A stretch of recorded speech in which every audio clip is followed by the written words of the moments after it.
요새 많이 힘들지? 형아요. 예? 텔빈 좀. 또 그렇지. 씨발 족같이 섭섭하네. 어? 네가 나한테 그럴 수 있어? 4,300. 어머나 크지마 무서워 죽겠어 진짜. 블루로. 나쁜 거사. 이런 느낌이라고. 봉준호 감독의 필모그래피에서 어떤 영화가 그의 최고작이라 생각하시나요? 그의 영화들은 저마다 높은 완성도와 설득력을 지니고 있어서 어떤 작품을 최고작으로 뽑아도 쉽게 반박하기 어려울 만큼 각자의 이유가 충분합니다. 하지만 그 중에서 마더가 가장 깊고 어두운 주제를 다루고 있음은 모두가 동의할 것 같습니다. 그럼 봉준호의 가장 깊은 심연, 마더 속으로 빠져보겠습니다.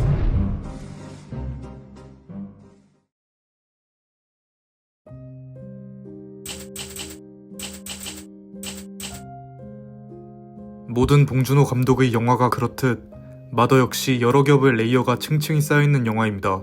장르적으로 보았을 때 마더는 기본적으로 범죄물이자 스릴러입니다. 동시에 엄마가 형사 역할을 대신해 진실을 찾아가는 수사극이자 추리극이기도 하죠. 그러면서도 봉준호의 인장이라고도 할 수 있는 블랙 코미디와 계층에 대한 분위기가 영화 전반에 은은하게 깔려 있습니다. 관객들이 이러한 장르적 흐름을 따라가다가 결국 영화의 가장 밑바닥에서 마주하게 되는 것은 엄마와 아들의 관계입니다. 이처럼 봉준호의 영화들은 일반적으로 관객이 장르에서 기대하는 지점으로 나아가다가 어느 순간 예상을 벗어나 전혀 새로운 방향으로 끌고 가는 변곡점이 있습니다. 괴물에서 봉준호는 영화 시작 15분 만에 대낮에 괴물의 전체 모습을 과감히 보여줍니다. 이후 영화는 단순한 괴수물에서 유괴극으로 변모하며 그 속에서 사회를 향한 그의 시선이 드러납니다. 기생충 또한 블랙 코미디로서 거침없는 흐름을 이어가다가 이 장면에서 예상치 못한 변곡점을 맞이하게 됩니다. 버스의 비유를 해서 설명을 하자면 그런 것 같아요. 그러니까 내가 이제 버스의 드라이버고 운전사라면, 관객들이 승객이라면 장르라는 포장을 하고 내걸면은 사람들을 버스에 태우기가 되게 쉬워지는 것 같아요. 일단 다 올라타게 만드는 거예요, 버스에. 그것이 이제 영화의 초반이건 뭐건 간에 이런 장르다, 어떤 장르에 대한 기대를 안고, 그 다음에 버스에 다 타고 나면 내가 버스 문을 탁 잠궈버리는 거지. 그 다음에 내가 원하는 대로 맘대로 막 가버리는 거야. 그 다음엔 그 사람들 내리거나 어떻게 할 수도 없고. 그러니까 장르가 늘 가는 어떤 데스티네이션이 아니라 전혀 엉뚱한 데 가더라도 그 가는 과정 자체가 되게 익사이팅하고 또는 충격이 있거나 의미가 있다면 속긴 속았지만 오히려 기분은 좋다, 뭐 이런 거 아닐까요? 봉준호는 장르 영화를 표방한 마더를 통해 모성애라는 본능에 대한 깊은 탐구를 합니다. 그러면서 그가 엄마 역할로 내세운 배우가 바로 김혜자 선생님입니다. 봉준호 감독은 애초에 시나리오를 집필할 때부터 김혜자 선생님을 염두에 두었고, 만약 그녀가 거절했다면 영화 자체를 무산시킬 계획이었다고 합니다. 그런 만큼 마더는 김혜자를 위한 영화라 할 수 있습니다. 대한민국에서 김혜자라는 배우가 오랫동안 쌓아온 이미지는 한국 사람이라면 다들 아실 겁니다. 인자한 어머니, 국민 엄마, 모성애의 상징이라고도 말할 수 있죠. 그런 김혜자 배우가 지닌 모성애의 이미지를 극단까지 밀어붙임으로써 오히려 그녀에게 기존과는 상반된 새로운 얼굴을 부여한 것입니다. 내 아들은 아니야. 한편 아들 도준 역으로는 원빈을 기용합니다. 대한민국 최고의 미남 배우를 동네 바보로 전복시킨 것이죠. 바보라니 아들한테. 도준은 영화에서 두 얼굴을 가진 이중적인 인물입니다. 초반에는 사소한 것도 기억하지 못하는 어리숙한 모습으로 등장하지만 후반으로 갈수록 모든 것을 알고 있는 듯한 기묘한 기운을 풍깁니다. 이런 도준의 신비로운 모습은 원빈의 수려한 외모 덕분에 더욱 극적으로 드러납니다. 영화는 이러한 도준의 이중성을 극대화하는 연출을 노골적으로 보여줍니다. 그럴수록 관객은 그가 대체 진실을 알고 있는 건지 아니면 아무것도 모르고 있는 건지 미궁 속으로 빠지는 것이죠. 그때 나 죽이려고 바카스에 농약 타서 먹였잖아.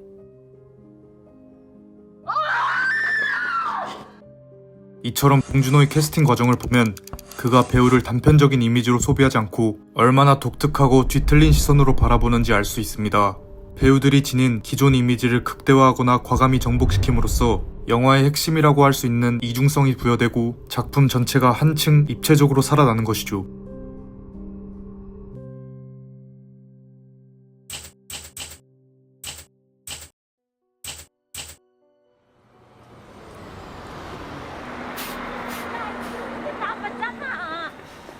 마더의 기본 구조는 이러합니다. 사건이 발생하고 진실이 드러나며 이후 그 진실을 은폐한다. 그리고 엄마의 춤에서 시작해 춤으로 끝나죠. 진실을 찾아가는 과정 속 순차적인 장면들은 서로 꼬리를 물고 있습니다. 앞선 사건에서 발견한 실마리로 이야기가 확장되는 시기죠. 이러한 연쇄적인 구조는 추리 장르의 전형적인 전개 방식입니다. 하지만 일반적인 수사물이라면 진실이 드러나는 것, 그것이 최종 목적지겠지만 이 영화에서는 수사관 역할을 엄마가 대신하고 있는 만큼 드러난 진실을 은폐한다는 점에서 마더가 장르 영화 그 이상으로 나아갔다고 할 수 있습니다. 바로 이 지점이 마더의 변곡점인 것입니다. 아들을 2명을 붙이기 위해 직접 수사에 나선 엄마는 마을 곳곳을 헤매기 시작합니다. 이때 2.35대 1의 넓은 화면비 속에서 거대한 배경에 압도당하는 엄마의 모습을 반복해서 보여줍니다. 근접 촬영에서는 마을을 폐쇄적인 공간으로 묘사해 그녀의 고립감을 강조하고 있죠. 폐쇄 공포를 즐기는 면이 좀 있는 것 같아요. 좁고 답답한 공간에 있을 때 어떤 영화적인 활력을 느끼니까 오히려. 예. 이는 마을이라는 거대한 시스템과 그 안의 무력한 개인의 모습을 의도적으로 시각화하는 것 같습니다. 시체가 거기 있으면 온 동네에서 다 보여. 아무튼 이 동네 자체가 좀 이상해. 그러니까 엄마 아무도 믿지 마. 다 필요 없고 나도 믿지 마. 엄마가 직접 찾아 진짜 범인을.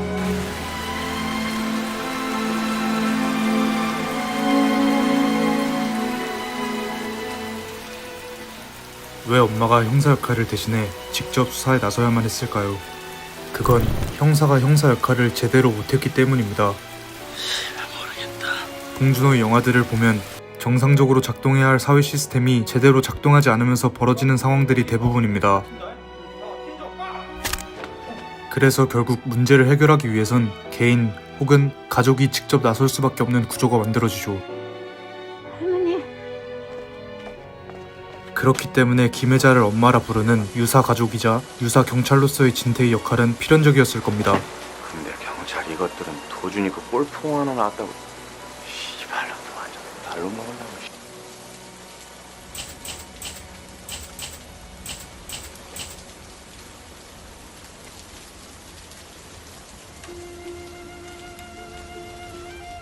수사 과정 속에서 그녀는 변호사부터 검사, 경찰, 그리고 고물상까지 다양한 사회 계층의 인물들과 마주하게 되며 그 속에서 사회의 단면들을 목격하게 됩니다. 기생충이나 설국열차처럼 계급을 전면에 내세우진 않지만 마더 역시 계층 문제를 빼놓고 이야기할 수는 없습니다. 영화의 초반부에서 도준과 진태는 뺑소니를 저지른 대학 교수에게 복수하기 위해 골프장까지 찾아갑니다. 그리고 그곳에서 한바탕 구르게 되죠. 이처럼 봉준호의 영화들에는 여러 계급의 사람들이 뒤엉켜 혼돈을 유발하는 장면들이 다수 존재합니다. 이 순간만큼은 그들을 갈라놓는 경계가 무너지고 물리적으로 서로 동등한 위치에 놓이게 되는 것이죠. 이는 기생충에서 수석이 상류층에게는 특별한 상징성을 지닌 물건이지만 계급이 붕괴되면 그저 단단한 돌덩이로 전락하는 것과 같은 맥락입니다. 물리적인 의미에서의 돌은 어느 계층이건 차별하지 않죠.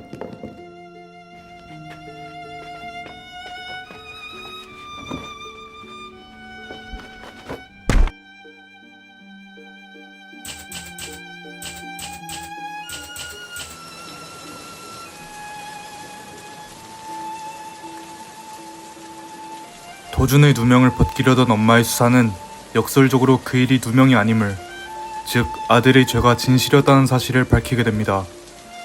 하지만 드러나는 것은 도준의 죄뿐만 아니라 마을 사람들의 죄, 그리고 엄마 자신의 죄까지 함께 수면 위로 올라오게 되죠. 고등학생 소녀 아종을 상대로 성착취를 했던 마을 사람들의 죄, 그리고 도준이 5살 때 농약을 탄 바카스를 먹여 동반 자살을 시도했던 엄마의 죄입니다. 바카스에 농약 탓은 매겼잖아. 사건의 진상은 이렇습니다. 술에 취한 도준이 아정을 뒤따라가며 이렇게 말합니다. 남자가 싫으니? 이 말을 들은 아정은 도준에게 돌을 던집니다.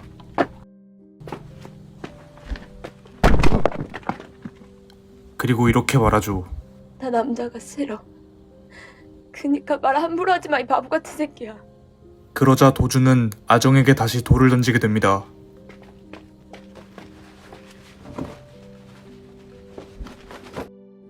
아정이 도준에게 돌을 던진 이유는 남자가 싫으냐? 라는 말이 성착취를 한 마을 사람들에 대한 분노의 촉발점이었기 때문일 겁니다. 반대로 도준이 아정에게 돌을 던진 이유는 바보라는 말 때문인데요. 영화에서 정확하게 묘사하고 있진 않지만 도준이 바보가 된 것은 5살 때 농약을 먹인 엄마의 죄 때문인 것으로 짐작할 수 있습니다. 즉, 이들이 서로에게 돌을 던진 이유는 마을 사람들과 엄마가 저지른 죄의 연쇄적 반응이라고 볼 수 있습니다.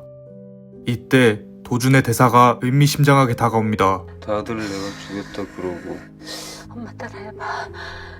그러다 보니까 또 결국 죄가 몇 바퀴 돌아서 나한테 돌아오는 거야. 뭐라서? 영화는 도준의 죄뿐만 아니라 각기 다른 계층의 사람들의 이중성과 크고 작은 죄들을 보여줍니다. 아정을 상대로 성매매를 한 남자들의 사진에는 형사도 있는 것으로 추정됩니다. 하지만 그 누구도 자신의 죄에 대한 책임을 지지 않죠. 그들의 죄는 위에서 아래로 중력의 방향으로 떨어져 가장 밑바닥에 있는 도준과 아정에게 향한 것입니다. 마치 기생충에서의 빗물처럼 말이죠. 모든 진실이 수면 위로 드러나자 엄마는 더 이상 진실을 쫓지 않고 오히려 진실을 은폐하는 것으로 방향을 돌립니다. 봉준호가 수사물의 장르로 포장한 버스의 도착지는 진실의 폭로가 아닌 진실의 은폐, 어둡고 뒤틀린 모성애의 잔혹한 현장이었던 겁니다.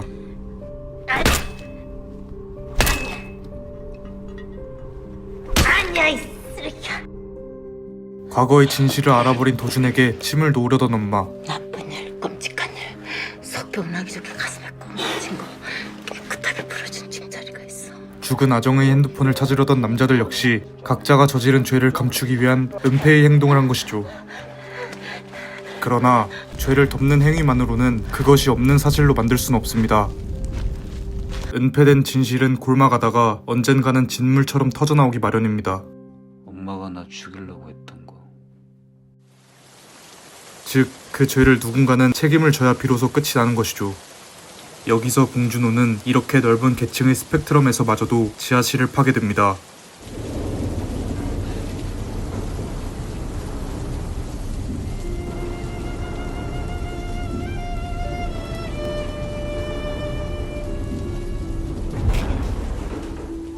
결국 모든 사람들의 죄는 빗물처럼 모여 계층의 지하에 있는 은폐해줄 엄마조차 없는 이 남자에게로 향하게 됩니다.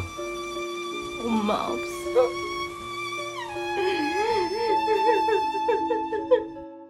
울지 마라. 영화는 엄마의 춤에서 시작해 다시 춤으로 끝납니다. 첫 장면의 엄마는 텅 빈 갈대밭에서 홀로 춤을 추는 개인이었습니다. 하지만 마지막 장면에서 그녀는 수많은 엄마들과 뒤섞여 함께 춤을 춥니다. 개인의 비극은 어느새 누구나 품고 있는 보편적 감정으로 확장되고 그 춤의 흔들림 속에서 선악의 경계는 잊은 채 인간이 안고 살아가는 비극적 운명에 대한 연민만을 마주하게 됩니다. 시청해주셔서 감사합니다.